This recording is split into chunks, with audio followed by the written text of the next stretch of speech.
జగమంత కుటుంబం నాది, ఏకాకి జీవితం నాది, సంసార సాగరం నాదే, సన్యాసం శూన్యం నావే.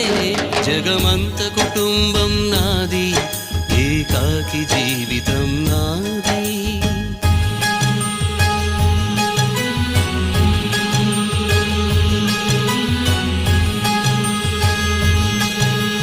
కవినై కవితనై భార్యనై భర్తనై, కవినై కవితనై భార్యనై భర్తనై, మల్లెల దారిలో మంచు ఎడారిలో, మల్లెల దారిలో మంచు ఎడారిలో, పన్నీటి జయ గీతాల కన్నీటి జలపాతాల, నాతో నేను అనుగమిస్తూ